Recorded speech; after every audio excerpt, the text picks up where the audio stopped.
আগামীতে আপনারাও যদি তাদের ভূমিকায় যান, আপনাদের অবস্থান বাংলার ৫৬,০০০ বর্গ মাইলে ১ বর্গ মাইলও আপনার জায়গা হবে না। এজন্য স্বৈরাচারের ভূমিকা নেবেন না। পৃথিবীতে স্বৈরাচারের ভূমিকা যারাই নিয়েছে তাদেরকে মসনদ রেখে চিরদিনের জন্য দেশ ছাড়তে হয়েছে। এদেশের মধ্যে যারাই পূর্বে এরকম ক্ষমতার পাওয়ার দেখিয়েছে, বিচারপতি, এরপরে বড় বড় দায়িত্বশীলেরা, আজকে তারা নিরুপায় হয়ে ভিক্ষুকের মতো দাঁড়িয়েছে। এজন্য মনে রাখবেন, ফেরাউন স্বৈরাচারের ভূমিকা দেখিয়ে পৃথিবীতে টিকে থাকতে পারে নাই। নমরুদ স্বৈরাচারের ভূমিকা দেখিয়ে টিকে থাকতে পারে নাই। জাকির ইউনূস তিনিও রাজত্ব দেখিয়ে টিকে থাকতে পারে নাই।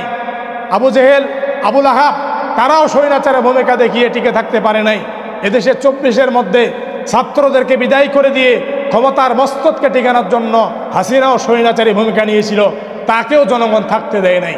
এজন্য আগামীতে যারাই স্বৈরাচারের ভূমিকা নেবে, ছাত্র আন্দোলন তৈরি করে তাদেরকে দেশ থেকে জুতা পিটা করে বিদায় করে। ২৪-এ ছাত্র আন্দোলনের মাধ্যমে এদেশ থেকে এক স্বৈরাচার দীর্ঘদিনের তেনার জাল ভেঙ্গে বিদায় নিয়ে চলে গিয়েছেন। সাথে সাথে আরেক স্বৈরাচার মাথাচাড়া দিয়ে উঠেছেন, স্বপ্ন দেখতেছেন তিনি যেহেতু চলে গিয়েছেন আমরা আমার ক্ষমতার মস্তদে বসে গেছি।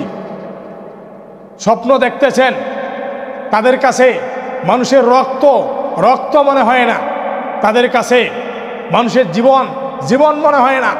তারা যেখানেই পাচ্ছে মানুষকে হত্যা করতেছে, যেখানেই পাচ্ছে মানুষকে কাটতেছে, চিরতেছে।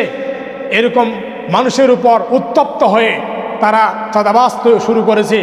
বিভিন্ন জায়গায় দোকান পাশারে গিয়ে ছোট ছোট মুদির দোকান, ছোট্ট ব্যবসায়ী তাকে এমনভাবে তার সাথে কথা বলে এবং তাকে ভয় দেখিয়ে, অস্ত্র দেখিয়ে, কুপানোর ভয় দেখিয়ে তার কাছ থেকে টাকা আদায় করতেছে। ১৭ বছর না খায় থাকার পরিবেশ এমন তৈরি হয়েছে, তাদের মনে হয় মসনদ তারা পেয়ে গিয়েছে, এখন তারা যেখানে মন সেখানে রাজত্ব করতেছে। তাদেরকে জানাই আগের স্বৈরাচার থেকে আপনারা শিক্ষা গ্রহণ করুন। তারা শিক্ষা এমন গ্রহণ করার দরকার ছিল, আপনাদেরকে সেই শিক্ষা গ্রহণ করুন। তারা বিদায় নিয়ে চলে গিয়েছে। আগামীতে আপনারাও যদি তাদের ভূমিকায় যান, আপনাদের অবস্থান বাংলার ৫৬,০০০ বর্গ মাইলে ১ বর্গ মাইলও আপনার জায়গা হবে না।